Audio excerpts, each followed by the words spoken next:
अवांजी समातुन ताईं radio voice of Sindh London. वफ़ाक़ी सरकार पंजाब जो पेट त भरे थी, पर सिंध खे जेके सहूलियतूं मिलियल आहिनि उहे बि खसे थी वठे।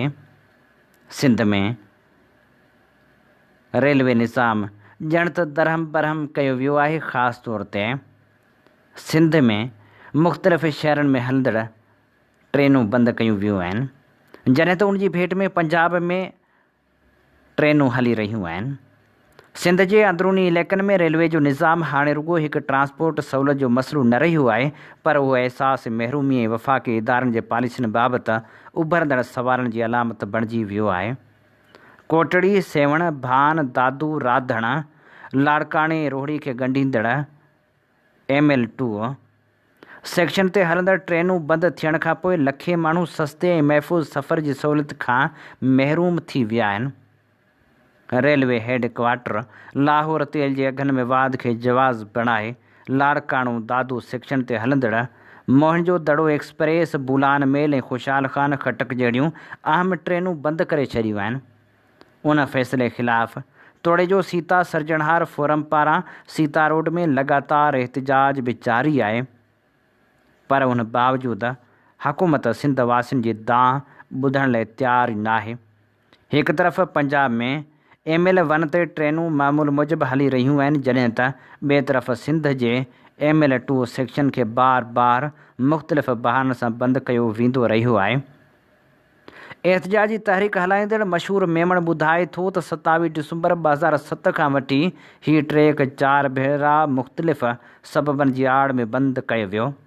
पहिरियों भेरो मोहतरमा बेनज़ीर भुट्टो जी शहादत खां पोइ, ॿियो भेरो कोरोना दौरान, टियों भेरो 2022 जे ॿोॾियुनि खां पोइ ऐं हाणे चोथों भेरो तेल जे अघनि में वाध जो जवाज़ पेश करे ट्रेनूं बंदि कयूं वियूं आहिनि।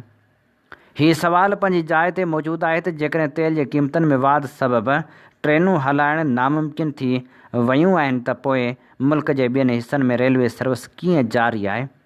छा रेलवे सिर्फ़ु मुनाफ़े जो कारोबार आहे या अवामी ख़िदमत बि?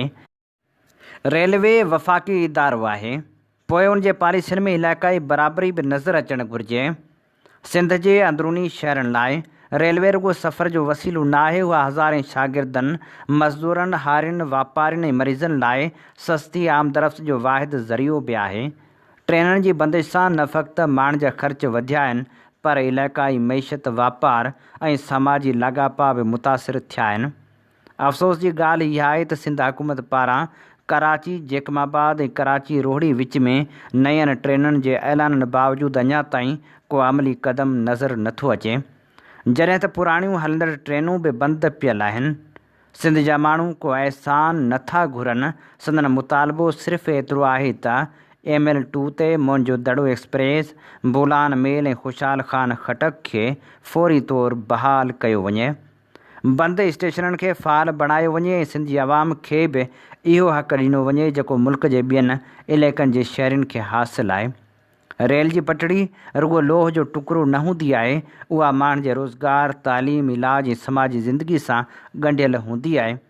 जेकॾहिं सिंध जे हिन अहम रग खे मुसलसल नज़रअंदाज़ कयो वेंदो रहियो त अहसास महरूमी वारो अहसासु वधीक गहरो थींदो।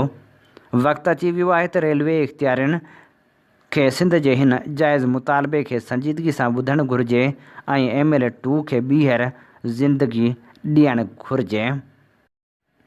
छो त वफ़ाक़ी हुकूमत मुसलसल सिंध सां नाइंसाफ़ियूं करे रही आहे।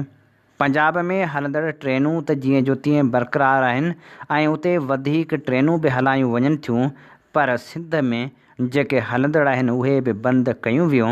उन खां वॾी ॿी नाइंसाफ़ी भला कहिड़ी हूंदी? सिंध जो क़ौमी आवाज़ voice of Sindh London web radio ऐं TV चैनल, जेको गुज़िरियल 13 सालनि खां सिंध सां थींदड़ ज़्यादतियुनि, नाइंसाफ़ियुनि ख़िलाफ़ सघारो आवाज़ बणिजी दुनिया जी कुंड कुड़िछ में पहुचे थो।